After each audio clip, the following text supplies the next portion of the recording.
Noong unang panahon, may isang babae ang nakipagdibdib sa isang lalaking mahilig maglakbay.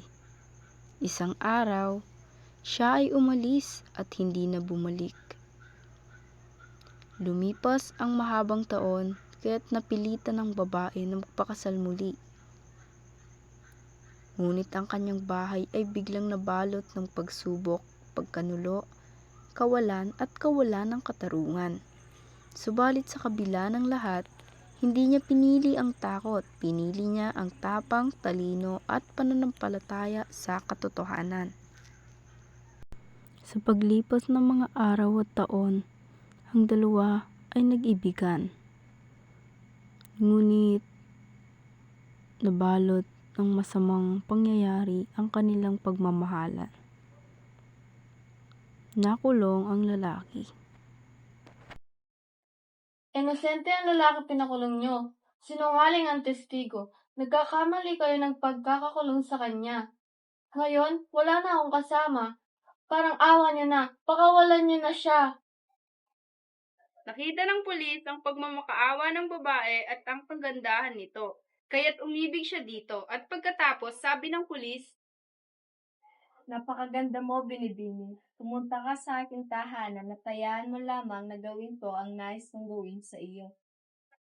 Di ako pumupunta sa bahay ng isang estranghero. Kung gusto mo, sa bahay ko na lamang doon maaari mong gawin ang lahat ng iyong ninanais. Kahit maghapon o magdamagan kung kinakailangan. Pumayag naman ng pulis at itinuro ng babae ang kanyang tahanan at nagbigay ng oras ng pagpunta. Sunod ay pumunta siya sa kadi upang humingi ng tulong. Game. Pag-aralan mo ang kaso ng aking kapatid. Kadi, ang kapatid ko ay inosente.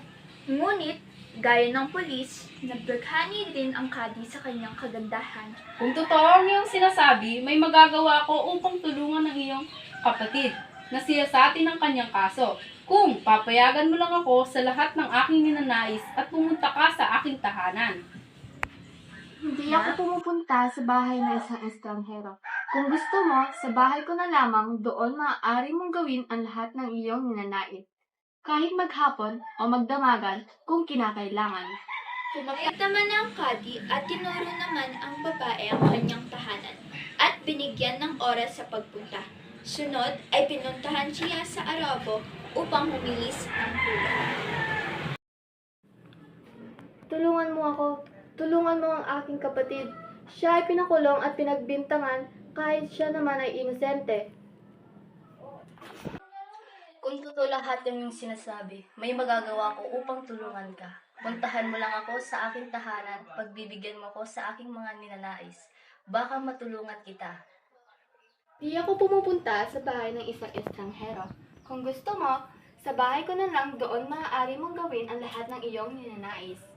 Kahit maghapon o magdamagan Pumayag kung naman ng kinakailangan. Arabo at itinuro naman ng babae ang kanyang tahanan at nagbigay ng oras sa pagpunta. Kung ganon, sa bahay ko na lamang tayo mag-usap. Doon, may isa sa katuparan ang nais mo at sa itinagpang oras.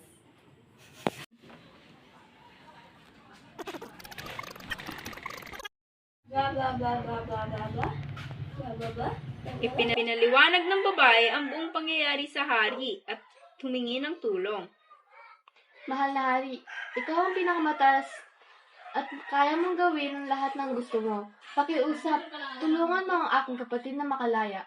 Siya ay kinulong at pinagbintangan sa kasalanang hindi niya ginawa. Kung totoo yung sinasabi, may magagawa ako rito upang matulungan ka. Sumunod ka sa akin, tara dito at pagbigyan mo ko sa akin mga gustong gawin. Mahal na hari, ikaw ay napakataas sa lahat, kaya ikinagagalak ko kung ikaw ang pumupunta sa aking tahanan. At doon, maaari mong gawin kung ano man ang Pumayag iyong naman ninanais. ang hari at itinuro naman ng babae ang kanyang tahanan at nagbigay ng oras ng pagpunta. Sa bahay ko na lang tayo mag-usap sa itinakdang oras. Matapos kausapin ng babae ang pulis, Gadi, Arabo at Hari, magpapagawa na sana siya ng isang cabinet na may 4 na petak. Lamang, ngunit biglang, Gawan mo nga ako ng isang cabinet na may 4 na pitak. Ang cabinet ng iyong pinapagawa ay nakakahalaga ng 3 dolyar. Ngunit kung hahayaan mo ako sa aking nais, maaari ko namin ito ibigay ng libre at walang bayad sa iyo. Sige, gawin mo na lang palang 5 pitak. Pumayag naman ang karpentero at itinuro naman ng babae ang kanyang tahanan at nagbigay ng oras na pagpunta. Kung gano'n, pumunta ka sa aking bahay na sa ikapitong oras at dalhin mo ang cabinet na iyong ginawa. Doon sa katuparan mo ang lahat ng iyong ninanais.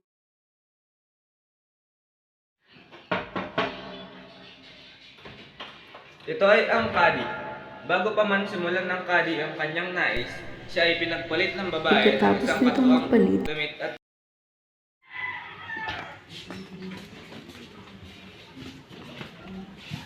di pa man nasisimulan ng kadi ang kanyang gagawin, may kumatok.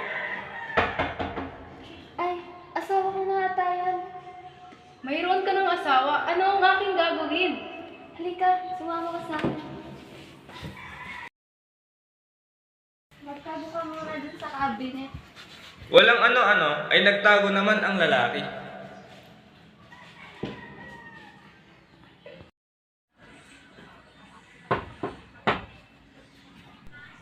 ito ay ang hepe ng pulisya.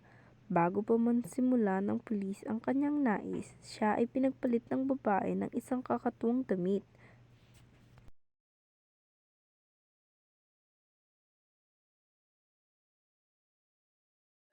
Maaari mo bang pirmahan muna ang kasunduan na magpapalaya sa aking kapatid? Pumirma naman ng kasunduan ang pulis, ngunit hindi pa man nasisimulan ng pulis ang kanyang gagawin, may kumatok. Ay, asawa ko na ata yan. Meron ka na palang asawa. Ano ang aking gagawin? Halika, sumama ka sa akin.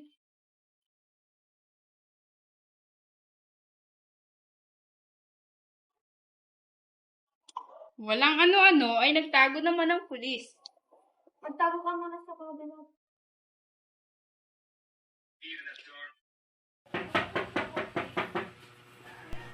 Ito ay ang Arabo.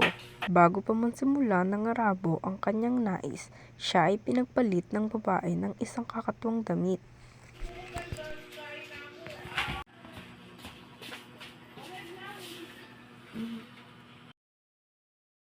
Halika rito, sumama ka sa akin.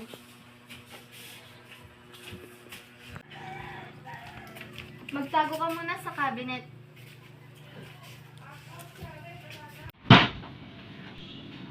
Ito ay ang hari. Bago pa man masimulan ng hari ang kanyang nais, siya ay pinagpalit ng babae ng isang kakatuwang damit.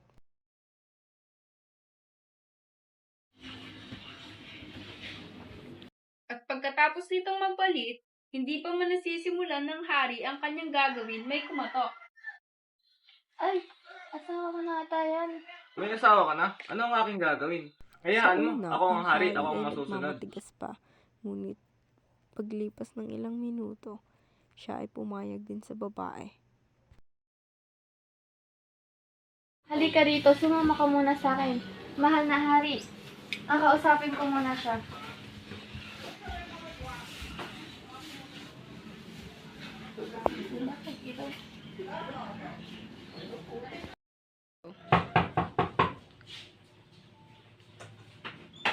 Ito ay ang karpentero. Bago pa man simulan ng karpentero ang kanyang nais, siya ay pinagpalit ng babae ng isang katuwang damit at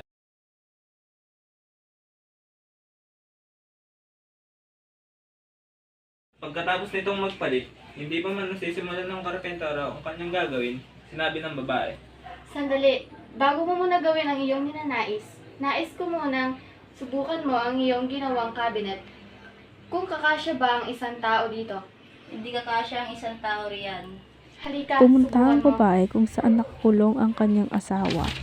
Nadala-dala ang kasulutan na magpapalaya dito. Umalis at nagpakalayo-layo na sila habang ang mga lalaki naman ay nanatili ng 3 araw nang walang kain sa loob ng kabinet. Isang araw, nakarinig ang kapitbahay ng babae ng isang ingay kaya't pumasok sila sa bahay at narinig na mula ito sa kabinet.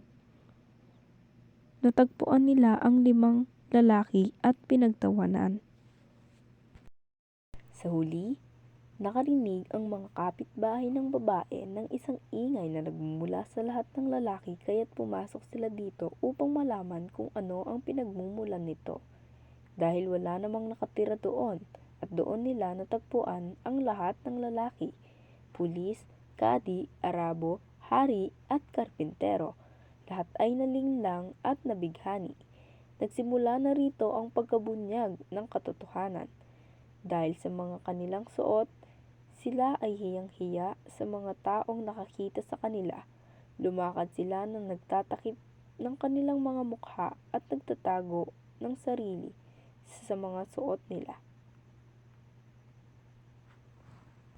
Sa kabila ng tukso, panganib at kawalan ng katarungan, ipinakita ng babae na ang tapang, katalinuhan at malasakit sa pamilya ay higit na makapangyarihan kaysa kasakiman at pagnanasa.